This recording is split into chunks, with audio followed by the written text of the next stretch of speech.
Hi, everyone, and thanks for joining the Radio Free XP podcast. It's Tuesday, October 31st, 2023. I'm here with my co host, Jesse Alford. Hello. And we're joined by a very special guest, David Marquet. Hello. All right, David, thank you so much for agreeing to join us today. Well, I'm so excited because when I read your book and I read this leader concept, I was simply blown away. Jesse and I were at a place that was accidentally leader. And it worked like that. And when I read what was going on in your book, this is it. How come I didn't have these words? All right. And so then I was able to navigate to connect with you. And I'm like, here, tell us. All right. Leader is the best concept I have seen here. So walk us through how you got there. And then look, in our pre-show conversation, you said you have to start with self. So I want to hear about how we start with self on leader. Thanks. I was in a position that would normally be expected to be the most command and controlling position on the universe. I was the captain of a nuclear powered submarine. And our definition when I went to school at the Naval Academy for leadership was leadership can be defined as directing the thoughts, plans, and actions of others. Now listen to that. Actions, not the plans and actions, but the thoughts, plans, and actions. It's crazy. We call that system leader follower. The leader makes decisions and the team executes them. Now, a more subtle way of saying that is the leader decides what and the team decides how. This is so natural that most people don't question it. They don't question it like they don't question an apple falling off a tree because it's just the way the world is. Now, I appreciate saying, hey, we were accidentally leader. I'm pretty sure you weren't accidentally leader. I'm pretty sure the people who designed the culture of Pivotal were thinking very hard about how they wanted their team to interact and how they wanted to allow people to contribute their fullest intellectual capability. And when you think about that, to me, you have to go to leader, which is not only is the team just thinking, well, how are we going to achieve how are we going to build the brilliant products that the boss is telling me, but like, what should we do? And whether we should even do it. So my story is based on the strength of being able to make good decisions and tell people what to do. I promoted through the Navy and they said, oh, you're really good at telling people what to do. We're going to make you a captain of a nuclear submarine. You make great decisions. At the very last minute, I got transferred to a ship I hadn't prepared for. And oh, by the way, it's the worst performing, worst morale submarine in the fleet. I show up, but here's the kicker. Those problems were not scary for me because I was the guy in the Navy who would go to those kind of places. And by force of my intellect and persuasion, I would decide what we needed to do and the team would go about doing it and we'd see improvement. Of course, once I left, what would happen? We regressed to the mean. This was simply more proof of how good I was as a leader in this paradigm, which again, I put a name to it. It's called leader follower. But we normally don't do that because that's just like the air we breathe. The kicker was the submarine was a different kind of submarine I'd ever been on before and not the one I was trained for. So now the person who's supposed to decide all the what's we're going to do doesn't really know the specifics of how the submarine works. So now what I needed was to get the team not only telling me how to do what I decided, but what we should be doing. I had no playbook for this. Every tool I had in my leadership toolbox was fundamentally, it was a subset. It was embedded within this paradigm of getting people to do what I wanted them to do. Now, I call it coercion. And people go, oh, no, of course we don't coerce people. We inspire them or we empower them. Yeah, I don't or buy we that. motivate them. It is such crap. It's, of course, coercion because one group makes a decision for another group. And it's bad for both groups. So on the submarine, fortunately, I knew in my head that it was what was a bad approach even before I showed up. As soon as my orders came in, I knew in my heart the very first day we went to sea and I gave a bad order and the crew went along with it. Now you may chuckle and say, oh, well, that would never happen here at my enlightened power company. Seen that all the time. Yeah, exactly. Thank you, Jesse. We know Wells Fargo, Volkswagen, Boeing, BP, on. Your life experience. We know it's very difficult once the boss says what to do, it kind of pushes the team into a very natural state of habit. And it's hard to rise above that. The way we got out of it was I had to start with myself. I was always the biggest problem. And I couldn't control so many things, which most leaders can't. I couldn't control who was on the submarine. I couldn't control our schedule. I couldn't control the processes. I couldn't say, oh, well, we're going to operate the nuclear reactor plant. These regulations really are sort of inconvenient. I couldn't, like, we had all that regulatory stuff. I could control the most fundamental building block of all our interactions, which is the words that we choose. And it all starts with me. Once I started changing my words, they just naturally changed theirs. So, for example, our magic word was intent. We were a permission-based organization. Leader-follower organizations are defined by permission. We get permission, and anyone who says no kills the whole thing. It's designed to prevent things from happening. Because anyone who says no, let's say I got to get permission from 5 people. I only need 1 out of 5 to say no, and then it's dead. And by the way, if the form is going up the chain and it's like the number 2 says no, it never goes to number 3.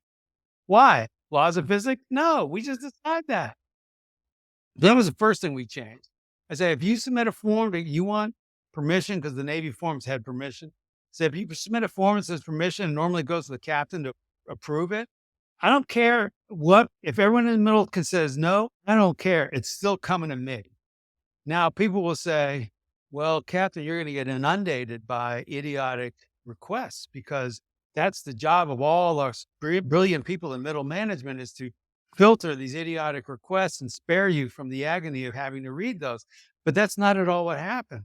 Why? Because when people know, when I put this piece of paper in, it's going to go to the captain or the top guy or gal, you're going to make sure it's good. Our leader organization had that same thing, is that That's super rare. I've never heard of it. we worked in blocks that were highly visible to the senior leader, so visible that he could simply page through in 15 minutes the whole company, and he could just tell where everyone was at. And sometimes you got to visit. Hey, I'm looking at your backlog. It clearly has problems. Tell me what's going on. Right? It was that was one of the mechanisms that I recognized from leader that we did. So Yeah. So let's go back to intent. yeah, so I would describe that as transparency, and transparency builds trust. Now, I personally think it's a wonderful practice to have information flow freely throughout the organization. What we say is information should flow freely. Authority needs to follow chain. So if I, as the captain, go down to the engine room lower level and I see a sailor and I say, hey, how's it going today on your watch? He says, it's going pretty good, Captain. But I got there's like, oh, so these oil drops coming here. I'm not quite sure where they're coming from. I'm trying to track them down. And I say, okay, have you reported that up the chain yet? And he's like, no, I'm still kind of looking at it. But he tells me. Now I call the engineer and I say, hey, nanny boo boo, I know something you don't know. Like, no, that's a jackass way to do it. But so that's why people hide information. So we don't do that. I say, well, hey, that's great. You might want to report it up to chain so the engineer knows. But information should flow freely. Now, for me then to turn around and say, well, oh, you should do this, or shut down the pump and change the seal, that's a foul. That needs to come through the chain. It should be reported up and down through the chain. But that doesn't mean the information. I love that. Now, I also think, anyway, let me just go back to intent. So we had this permission-based organization where people were biased into doing what they were told. And there were 2 reasons for this. One was because it was inherent in the leader-follower paradigm. And number 2 is we were highly motivated to avoid making mistakes. We're highly motivated to avoid melting down the reactor, sinking the submarine, shooting a torpedo at the wrong people or at the wrong time, broaching the submarine where it exposes itself above the surface when we're supposed to remain undetected, because then a radar will catch. And there's a multiple numbers of ways that you can screw up when you're on a submarine. And the organization was tuned perfectly to avoid screw ups. Now, have fun with this at conferences, and I'll say, "Hey, what's the best way not to make a mistake?" And of course, everyone shouts, "Don't do anything at all. And don't make any decisions. And if But you do that's make an a error. mistake," exactly. Certainly don't write it down. That's insane. So so what happens is organizations that are motivated to avoid errors are biased towards activity. And I can give you, so I can walk into a place and I'll give you some symptoms. I see a sign that says 37 days since the last lost time accident. Okay, so now we're really highlighting, making visible accidents. So we're motivated to not have another lost time accident. And some people just scratch their head and say, well, like, what else? You want to be motivated towards excellence, operational excellence. Operationally excellent organizations will have fewer lost time accidents, but the mindset is totally different and the behaviors are totally different because now we're striving for something. And so in the human mind, no one is motivated by screw up less than yesterday. It's like, well, we got it. We're trying to achieve something. We always said nuclear submarining would be safe. Like the safest thing to do is tie up and stay at the pier, never start the reactor, and never do anything. But now we're not fulfilling our mission. So, and it kind of galls me. We do a lot of business with oil and gas and nuclear power utilities, and a lot of them have kind of adopted this safety first as a model. We all know it's BS. Can't be safety. If it's safety first, I wouldn't be operating refineries with I wouldn't be pumping oil out of the ground.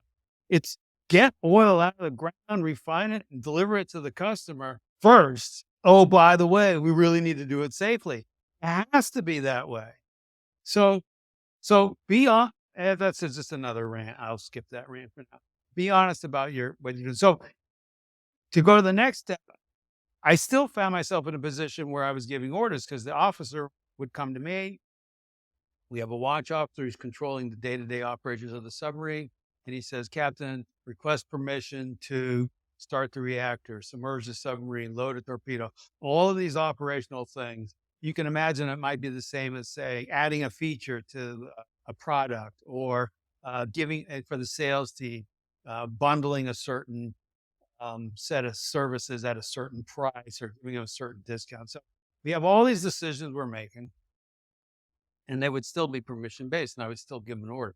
So I said, you know what? I'm really tired of giving orders, and I know if I give an order, it's going to really make it harder for you to tell me I'm all messed up. So how about you tell me what you intend to do? And that's not the whole story. You don't just get to say, "Oh, I intend to submerge the ship," and then walk away. You say, "I intend to submerge the ship."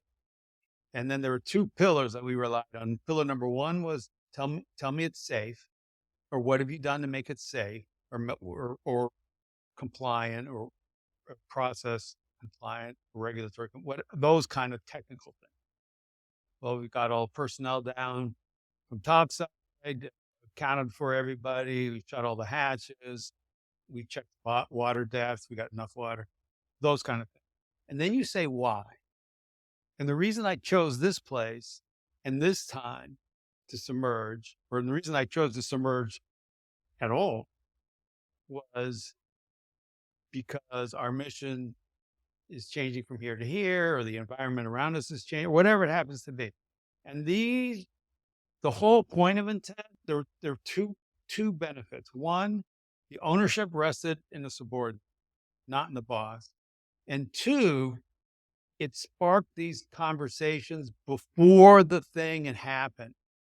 When you submerge a ship, you open these vents that allow air in the ballast tanks to go, and the submarine sinks underneath the water.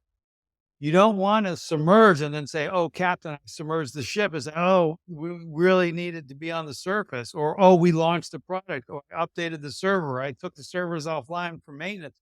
No, you need the conversation before you push the button. And so organizations typically have this tension between getting everyone aligned and getting distributed decision making, which will then evoke thinking. And so the tools they think they have to deal with that are either the distributed decision makers, like, just go do stuff. Oh, people are making decisions, but it's at the cost of alignment. Oh, okay, so we'll go back to alignment. So that's a command and control. I got everyone marching and step across the bridge, but there's no thinking going on. So, and that's what happens now. Between those two, the magic word intent, which gives you both. It gives you distributed decision making because people own it, but it also gives you alignment because when the officer deck says, "Hey, I intend to submerge," and it's a public announcement in the control room, everyone who's affected by that can speak up and say, "Wait a minute, before we submerge, we have to change the way the sonar is lined up," or whatever it happens to be, and they have a chance to speak. There's no self alignment, no self organization in the team when we just do things. And so, one of the things we have fun with when we go into companies is we ask them two questions. We ask a bunch of questions, but two of them are, what's your practice for letting the people around you know what you're doing in the other teams? And we like at the top, it's things like, I let them know what I'm going to do and what I'm thinking before I even do it. And then it's like, I let them know after I do it, or I tell them if they ask me, or I don't tell them no matter. Yeah, it's like there's a little hierarchy. And then people say, "Oh yeah, I tell people." Yeah, they kind of score high typically. And then we ask them another question: what are other teams? You know where this is going. Where do the other teams, when it comes to understanding what the other teams are doing? How much do you know? Like I have no idea what they're doing because they all keep it a secret. So there's this big disconnect between how we view ourselves and our ability to make these tremendous communications and what we experience from everybody else. But of course, since it's all the same people, those got to be normalized. Yeah, I've seen this particular symptom, like no one knows and they don't know how to know. Let me just ask this direct question. Many of the folks who did work in our organization do expect leader. They go to another organization where it's leader follower and they just can't they can't readjust back to it. It just doesn't even compute. The same way once you see it, you can't unsee it. Exactly. Do you have a message for those people like, "Hey, I'm a line staff member or I'm, a director, manager, and I wanna move toward leader in my organization." What does that person need to start with, and how do they branch out to people in their org? Yeah. So I always, first of all, I always start with myself whenever I could. I would change my language and it would change the language around me. I didn't expect people around me, especially like my boss, too much to change. Well, I learned not to expect too much. I think like our model is of communication is to move from safe to vulnerable, which takes you so basically it's description, assessment, action. So description sounds like, oh, we're on this course. We've detected a new sonar contact on this in this direction. Assessment. It sounds like it could be a summary, 80%. And assess now description, you can just say it. XYZ football team is playing this other football team or whatever. So it once we get to assessment, we want to have the practice of probability because it's the practice of adding a probability that allows people to be safe about saying, yeah, I don't think this is the right thing to do, or whatever, 80%, 20%, 5%, 99%. Then you go to action, and action now takes us to the future. So it's the most vulnerable, it's the most uncertain, and it requires the greatest amount of safety in the organization. So and here the choices are I recommend, like, I like permission to do this, which means I won't do it till you say yes, or I intend to do it, which means I will do it unless you say no. And then, or there was no time. I already did it. That we were having a problem with the diesel engine and I shut it down before it got worse. Okay, great. Now let's go. So when you go, so that's generally like how you're talk to your team. I say, so we train the sailors, say, come to me, tell me what you see, what you think, what you want to do. But it's also the way you talk to your boss.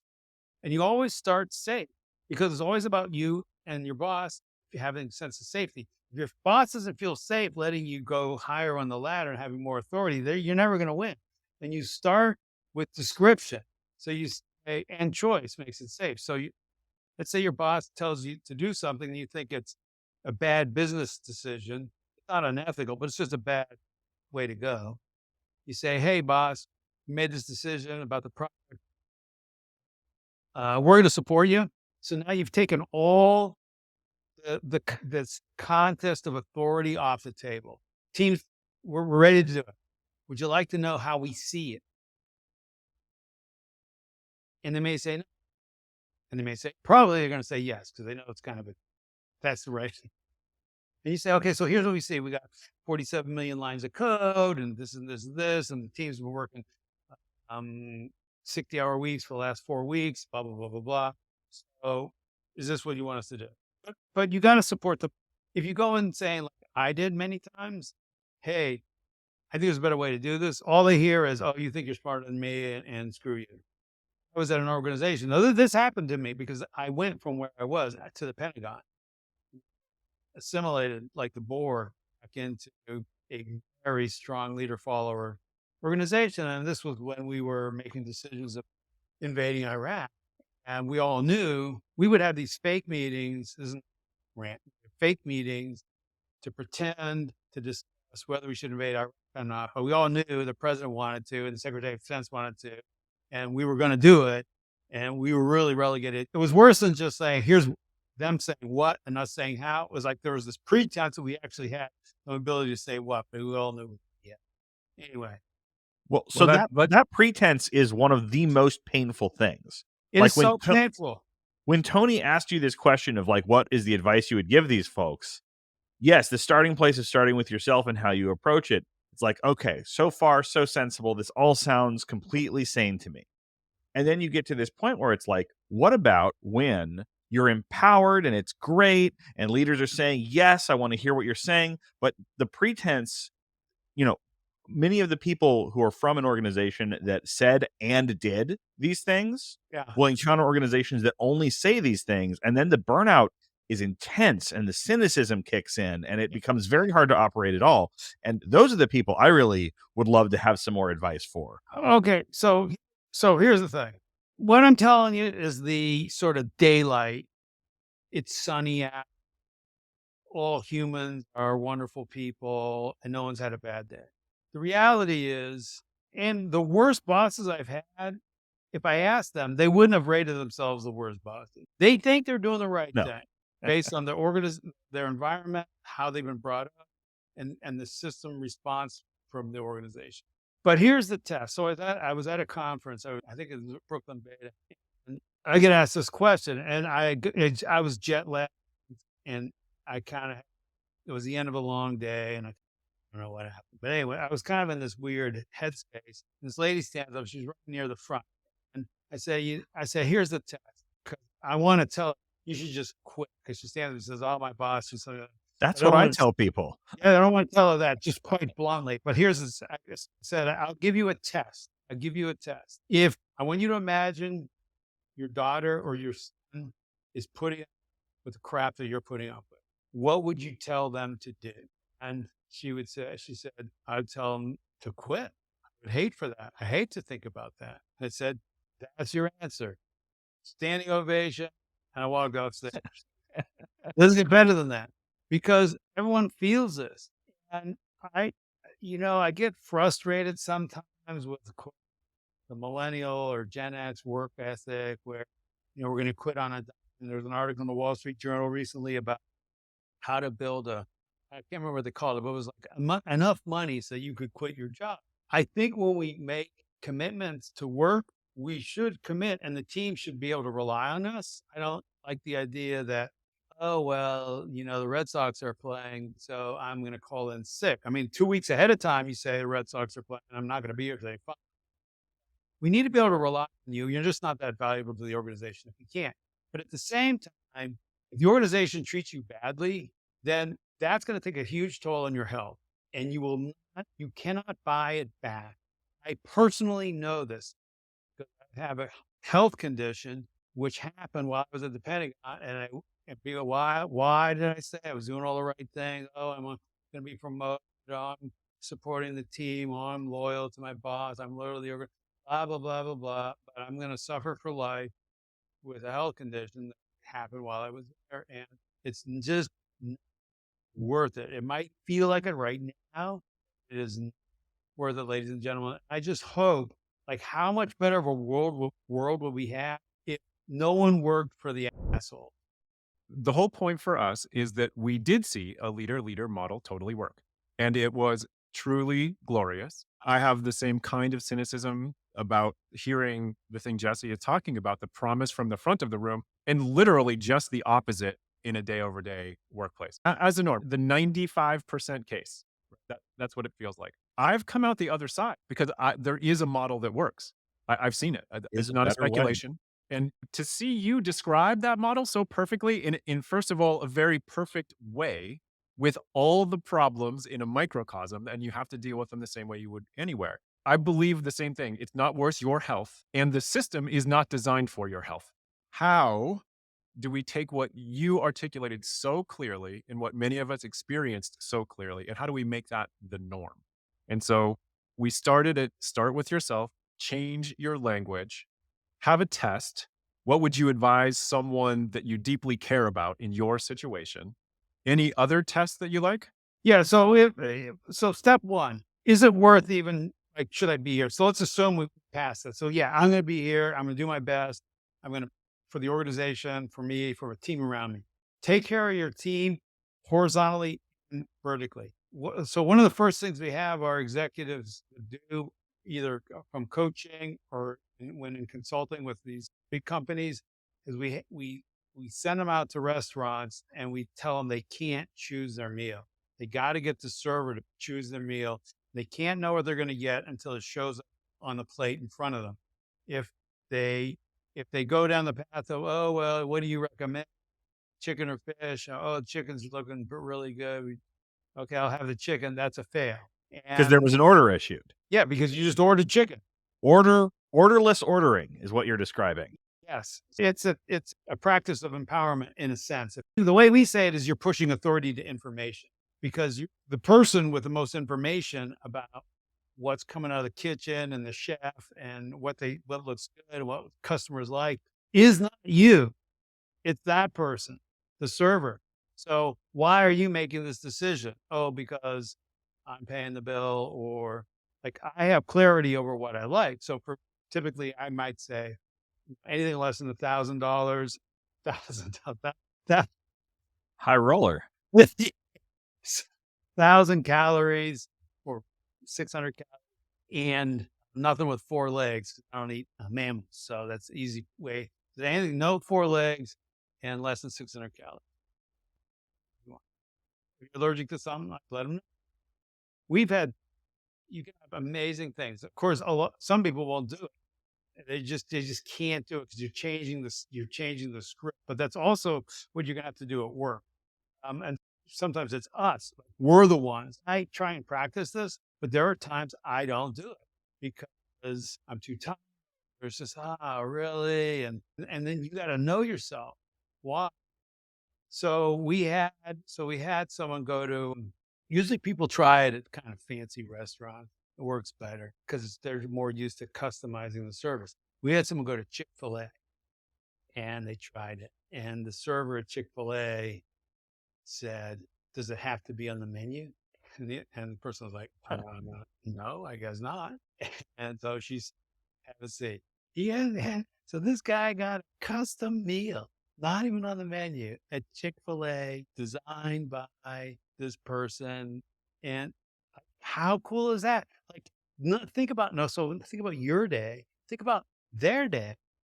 They're going home saying, oh yeah, I had this great experience. And then sometimes afterwards we ask them, hey, how was your experience with this? We act our way to new thinking. So if you want a new mindset, if you want to be able to move into leader, you gotta act and that will change the wiring in your brain. So you gotta practice every time you can. When you give an order, you just lost an opportunity to practice. Another one of my, give you one more, parking a car. And everyone is subjected to this. Jesse, you're going to like this one too. You're now it's not so much anymore because we have the parking beepers, but you're trying to squeeze into a spot and there's like the friendly bystander who comes running over, especially in a foreign country. I don't know, for some reason, it just seems to happen more in Italy. And they're like, and what do they say? What are they doing? They're giving you a space to stop or start. That's what they should be doing. Oh, that's what they should be that's what doing. my family does. Yeah. Okay, good. That's how they park airplanes. Because what that's doing is giving the information to the person who's got the authority, i.e., the gas and the brake pedal. They got the control. But what most people do is they go like this, stop, which is Right. giving essentially you're giving orders. The go stop signal Come. instead of the And so, span signal. and so it's a binary, and you don't know how close am I? How fast should I go? And it's not the right way to do it. Most people I've seen do it. Well, everyone that I've ever seen do it to quote help me has done this either wrong way. But the You know, it's professionals, interesting. I think I've seen a change. I think that over my lifetime, I have noticed more people doing the span thing than the start stop thing. And I wonder if that's a hopeful signal. that is a very helpful signal. YouTube that this exact thing is one of the things on my Leadership Nudge channel, as is go to dinner or go to the restaurant, don't order. That is Leadership Nudge way back, number 61 that I recorded. Robert Stevens founded Geek Squad, and we're now up to like Leadership 500 or something. So, Well, we've so for everyone, that's what you want to do, because you got to train because if you can't give up control over what kind of coffee you're going to order, then you have no right to go to work and preach empowerment. So we've run out of recording time, despite the fact that I got 9 or 10 specific follow-up questions, and consuming your material online, I'm sure I will come up with more. So I think we're going to have to try and have you back sometime. But Yeah, hey, I'd love that. Hey, listeners, thanks for your time and energy today. Tell these guys, hey, you want to hear more. well, and what I want to specifically get back in is like, I love what you said about this is the Sunny case. And it's like, okay, cool. That's a great brief for people who don't already get it. It really helps them. And there are a lot of those people and we need it. Given a bunch of people who do already get it, I'd love to dig more in on that struggle zone. So maybe next time. Yeah. And I feel this is exactly it. This is where we live now, because one is when I was top person, like I went from there in the Navy to a couple more places, and a couple more places I was the top guy, like the captain or the Right. I could do it and it worked and it was great. And then when I wasn't, it didn't work. And as much as I tried, all this, hey, I'm going to make it safe for you. They didn't never change their behavior. They just kept being the same jerk. Yeah. And this is like primarily one of the reasons why I ended up getting out of the Navy, because I just couldn't handle it anymore. I think it was worse for me because I had seen the Matrix had like disclosed itself, and I had Yes. seen, not like you can see, oh my gosh, it could be so much better. Why are we doing this? And then it closes, the door closes, and you're like, no. How are And we then- only ever doing 60% as well as we could have been at best when the other 40% is right there? The problem, yeah. And the problem is because, well, multiple problems. Yeah, we'll go into thanks, then. We deeply agree, and you've essentially described the experience of every pivot who left. And so that's why you're such a perfect lineup. We did use your book at Pivotal. It's fantastic. We will definitely do segment. We'll turn Jesse loose on the problems, and we call it the happy path. We talked about the happy path, but the unhappy path is way more challenging and interesting. So I think that's the 95% category. So You got the happy path, and then you have what shall we call it? The glorious path. normal path. David, thanks so much for joining us today. Our listeners need to know, where do they find you? How do they engage with you? Yeah, I'm on LinkedIn, David Marquet. Feel free to follow me there and then connect if you want. Also, I would suggest going to our YouTube channel. It's called Leadership Nudges, and you can subscribe there. And we put weekly short, 60 to 90 second little snippets. A lot of the things that we talked about today are in that channel or will be in that channel because we have these weekly updates. Then, of course, you can check out my books on Amazon, Internship Around Leadership as Language, and forthcoming book, To Be Named. All right, we'll look for those. Thank you for listening to this episode of Radio Free XP. If you're interested in helping with graphics, bumper music, or production, or if you'd like to be on the show, please contact Jesse Alford or Tony Hansmann on the Pivotal Alumni Slack. You can also reach us via email at jesse.alford@pm.me or precept@gmail.com for Tony.